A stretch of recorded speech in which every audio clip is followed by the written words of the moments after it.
Bienvenue à tous dans H+1, cette fameuse émission d'après-match en live, et oui, en live du stade Vélodrome, avec vous pour débriefer ce match de l'Olympique de Marseille. Avec Nico qui est juste à côté de moi, qui me met du son dans les oreilles. Voilà, du retour, juste pour savoir si le son fonctionne, parce que c'est quand même la problématique. C'est le son, on le sait. Et vous voyez, mes deux acolytes sont là. Voilà, alors d'ailleurs, puisque breaking, tu veux un breaking mercato? Un breaking mercato, Mourad. Allez, hop. On a croisé ça ce soir, un breaking mercato. On a croisé Hiroki Sakai dans l'ascenseur, donc on lui a demandé s'il n'avait pas des partenaires japonais qui voudraient venir jouer à l'OM. Il a dit, je sais pas, je vais demander en souriant, vraiment. Non, c'est un breaking mercato, ça, Mourad. Voilà, il a dit, il faut demander à Jacques-Henri, mais cependant, il n'est pas opposé. Le breaking mercato, c'est que Sakai est un bon gars, même en dehors du terrain. Adorable. Alors messieurs, là on sort un peu de l'après-match, parce que Mourad, je t'explique, ça s'appelle H+1. Pour l'instant, c'est un après-match. Alors on débriefe tout de suite ta réaction à chaud, Mourad, s'il te plaît, on rentre dans le vif du sujet. Mais ma Je rappelle réaction... que l'Olympique de Marseille fait match nul contre Angers à domicile 2-2. Alors je vais te dire, ma réaction, il vaut peut-être mieux pas que je la donne, parce que je vais les donner dans les 3 enseignements, et si je la donne sans filtre, ça peut être très vulgaire, donc on va plutôt pas le faire, et on va plutôt simplement dire que qu'on est très déçus, pour être diplomate. On est très déçus.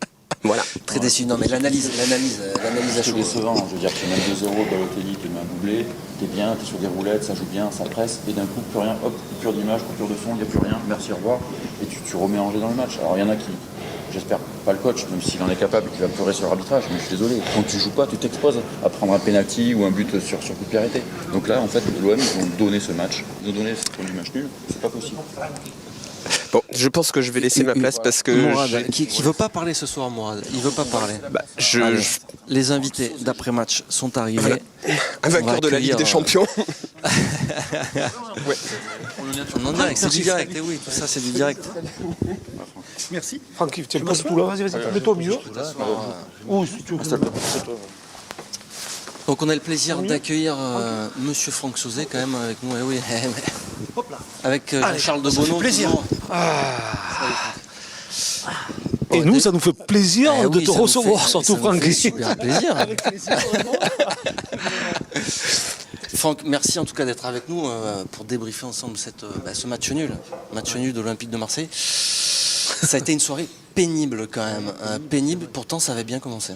Ça avait très bien commencé. Je pense que la première demi-heure marseillaise, elle était à mon sens remarquable. L'OM s'était vraiment mis dans cette moitié angevine, jouait très haut, les latéraux étaient également très hauts, donc des joueurs comme Ocampos ou Thauvin qui rentraient pour libérer les couloirs. Donc on sentait qu'il y avait beaucoup de possibilités. Un Valère Germain aussi qui décrochait pour jouer en triangle.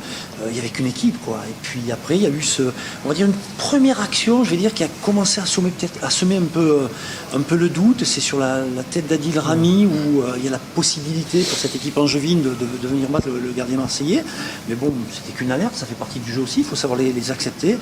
Et puis après, malheureusement, on a senti cette équipe marseillaise qui se délitait un petit peu, la pression, la peur aussi, je ne sais pas si tu as ressenti ça, tu vois, le ballon qui brûle un peu, les passes qui n'arrivent pas, ça va très vite. Quand on est à 2-1, on n'est jamais à l'abri justement de ce but qui permet à l'équipe de revenir. Et puis en fin de rencontre, il faut le dire aussi, l'OM est chanceux parce que sur la tête qui s'écrase sur la barre transversale, donc le gardien a été battu, donc c'est une... Il faut espérer pour Marseille que ce ne sera pas un match dont on va se rappeler dans le sens où perdre 2 points comme ça dans cette il y en course-là. a eu d'autres cette saison, des occasions manquées. Ce ne sera pas. Mais là, par contre, il a raison, Francky, parce que là, on arrive sur la dernière ligne de droite. Et la problématique, c'est ça, c'est qu'il reste très peu de points en jeu, où il y a quand même Lille qui n'a pas joué, qui va jouer demain soir contre Nantes. Et en cas de victoire, ça va nous ramener à 2 longueurs de plus. Donc ça va être très délicat pour la suite de ce championnat pour essayer d'accrocher cette 3e place. Là, quand on connaît les Lyonnais, quand on connaît les Lyonnais. Je trouve, excusez-moi, mais je trouve qu'il y a une mémoire émotive.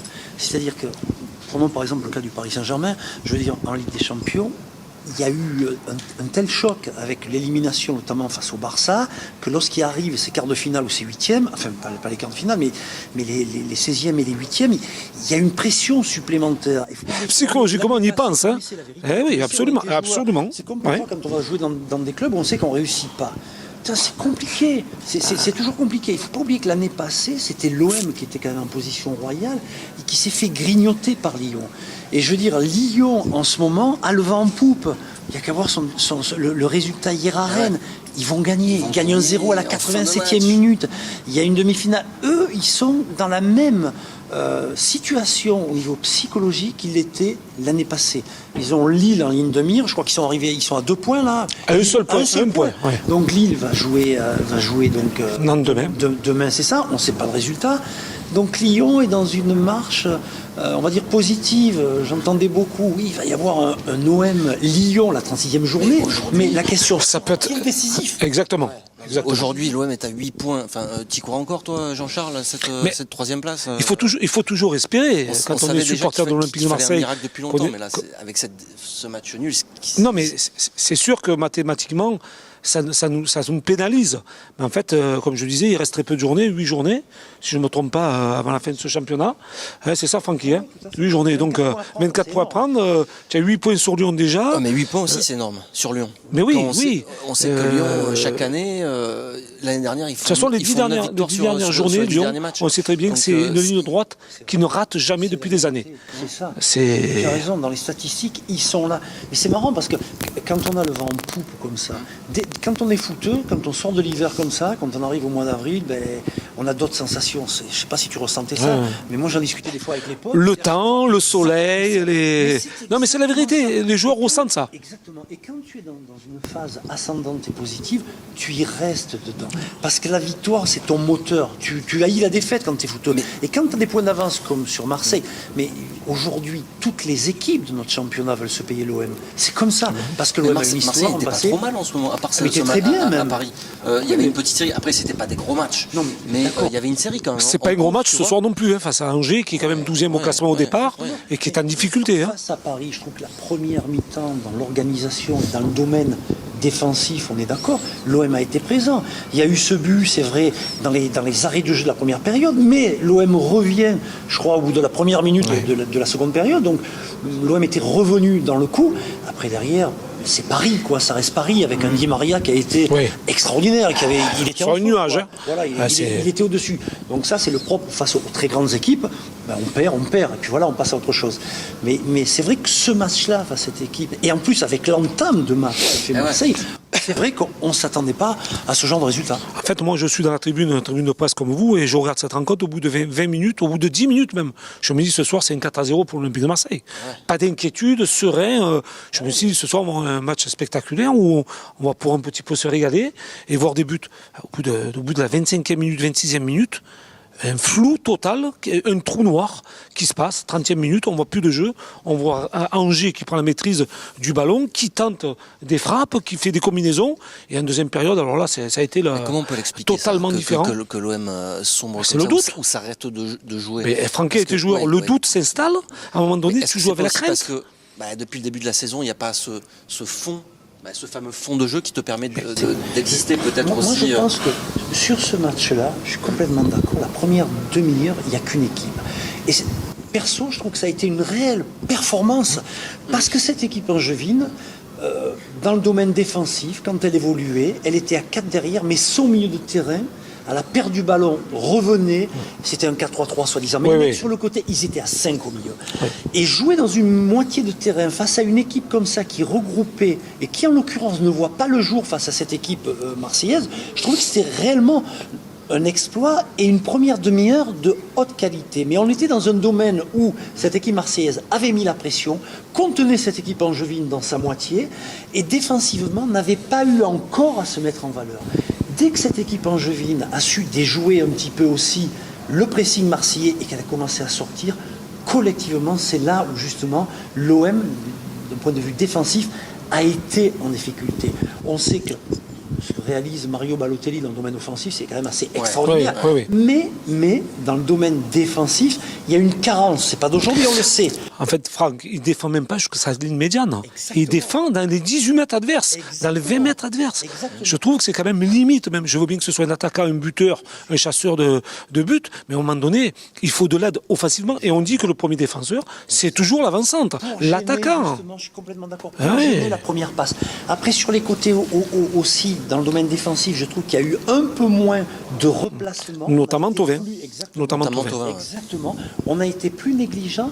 Et dans ces cas-là, quand vous avez vos latéraux, qui sont obligés de monter pour amener le danger, pour amener les centres. On a vu Bounassar, on a vu Amavi ou ça. Si notamment par une période, ça a été... ça a été... Justement. Mais si en contrepartie, dans le domaine défensif, quand ils reçoivent des vagues où ils sont en infériorité numérique, c'est très compliqué parce que ça oblige un milieu, en l'occurrence Sanson en première période, ou Maxime Lopez, de venir sur le côté, perte de temps. Donc quand on vit, on est en retard. Mais ça crée également dans le milieu ensuite... Le trou. Oui, c'est une règle de jeu, ça, en fait. C'est du basique. Mais le football ne changera pas, Jean-Charles. Exactement. Et plus on ira, et ça sera exactement. Ça va peut-être plus vite, mais ils iront plus vite, seront meilleurs techniquement. Il y aura des phénomènes, mais le travail défensif, absolument. n'est pas péjoratif. Les zones doivent rester des zones. Un plaisir à bien défendre. Et je pense que ça a été la problématique de cette équipe marseillaise. Si on parle de défense, on parle du retour de Rami aussi, qui a été quand même assez compliqué ce soir. Oui, il y a eu cette tête. Peut-être qu'il n'a pas mis forcément en confiance, mais je trouve que dans un premier temps, il n'y avait pas eu en première période. Pas d'inquiétude. Exactement. Pas aucune inquiétude. Il fallait jouer. Bon, ça peut arriver, la tête, elle est un peu loupée. Ça peut arriver. Il n'y a pas de but derrière. Donc... Combien on a fait de têtes comme ça? Non, plus dangereux. Et ça m'est arrivé moi aussi, exactement. Donc je veux dire, il y a cette tête aussi en fin de match d'Angers sur la barre. Sur les 30 premières minutes, sur le placement. Benjamin, les 30 premières minutes, la tête en retrait, je veux dire, c'est même pas une erreur. Il tente un coup pour miser à son partenaire. Il n'y a pas une erreur flagrante. Et puis bon, quand on connaît l'expérience de Rami, quand même, sa volonté. Je veux dire, à un moment donné, tu ne peux pas perdre les pédales comme il l'a perdu après une deuxième période. Défensivement, ça a été une catastrophe, quoi. Je veux dire, ça ne peut pas être, je veux dire, un match plein de cette façon-là. Je veux dire, tu mènes 2-0, il y a une gestion à avoir, notamment dans les 30 premières minutes. Tu dois faire attendre presque ton adversaire et toi jouer le contre. Pas te faire acculer dans tes 18 mètres. On n'arrivait plus du tout à relancer. Ça a été une cata au niveau de la relance. Non, mais je suis complètement d'accord. Quand vous regardez les choix de Garcia ce soir, pour vous, c'est un Payet encore qui rentre tardivement, la rentrée de Strootman, de Gustavo, de défensifs, de milieu défensif. Oui, enfin, on peut toujours interpréter les choix. Moi, après, quand il y a un choix, ce que je veux voir, c'est la réaction du joueur. Jean-Charles le sait, on a tous été remplaçants à des moments donnés, et quand on est remplaçant, on a la haine. Parce qu'on ne peut pas supporter ça. Mais ensuite, quand on a la possibilité, même après 15 jours, 3 semaines ou un mois, de rentrer, d'avoir pratiquement, notamment une mi-temps, je pense, notamment la rentrée de Luis Gustavo, mais il faut montrer, même si on est un joueur d'expérience. Ah non, pas suffisant. Ah non, pas du tout, pas du tout suffisant. Je ne sais pas pourquoi Morgan Sanson les sort. Moi, j'ai trouvé aussi qu'il n'y avait pas beaucoup de mouvement autour de lui, tu vois. Plusieurs fois, il s'est retrouvé je trouve que, Jean-Charles, je ne sais pas si tu es d'accord avec moi, dans l'animation offensive, il y a eu, à certains moments, tu sais, je trouvais que Maxime Lopez venait chercher trop bas, notamment du côté d'Adil Rami.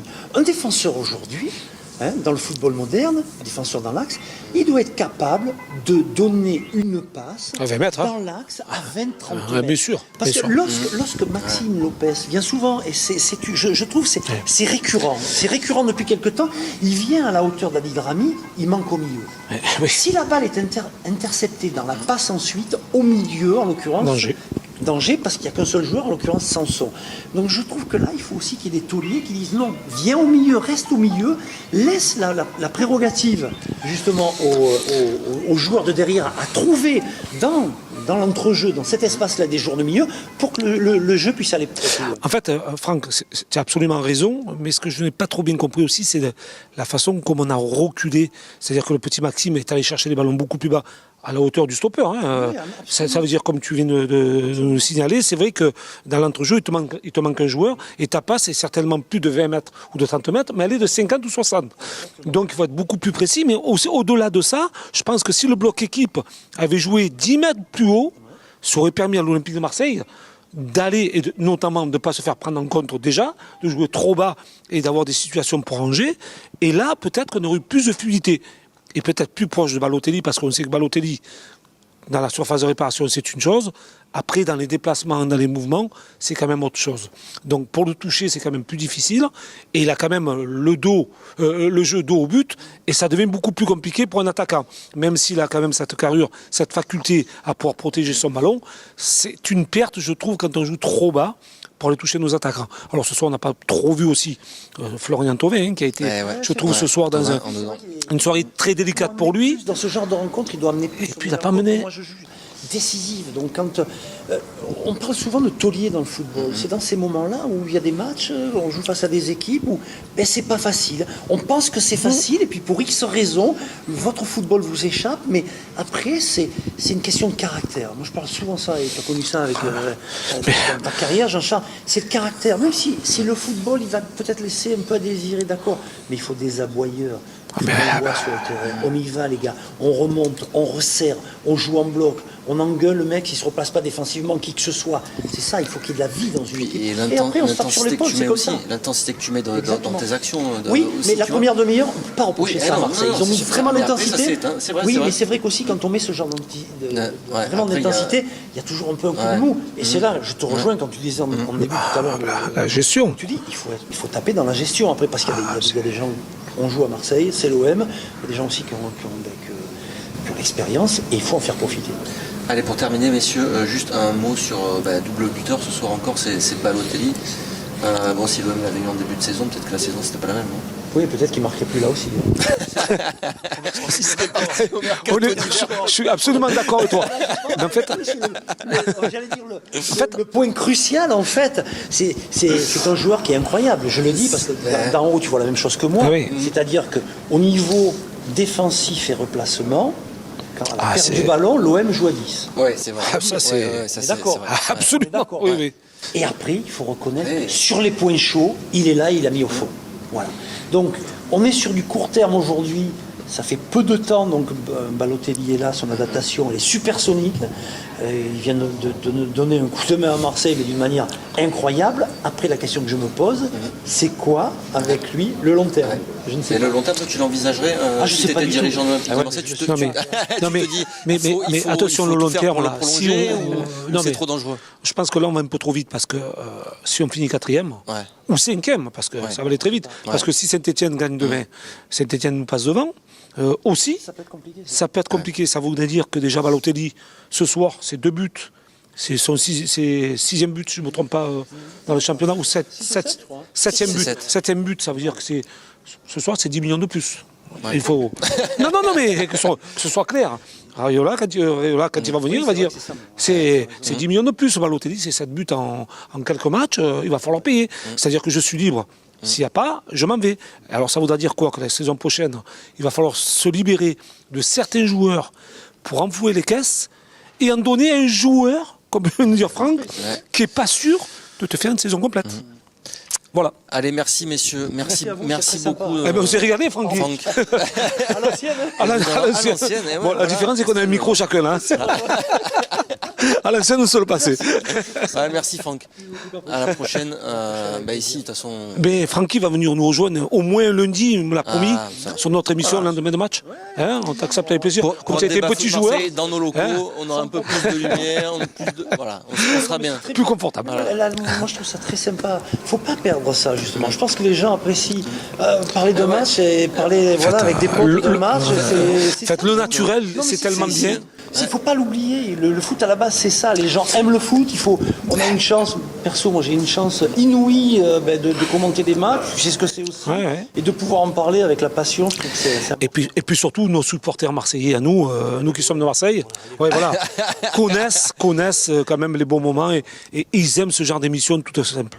Allez, on va terminer là-dessus. Merci à tous de nous avoir suivis et à très bientôt sur Football Club de Marseille. Ça sera lundi pour un débat foot Marseille avec Jean-Charles. Il sera là aussi, Jean-Charles. Et on aura un invité. On peut le dire, c'est Kevin des Marseillais. C'est Kevin des Marseillais. À très bientôt sur Football Club de Marseille.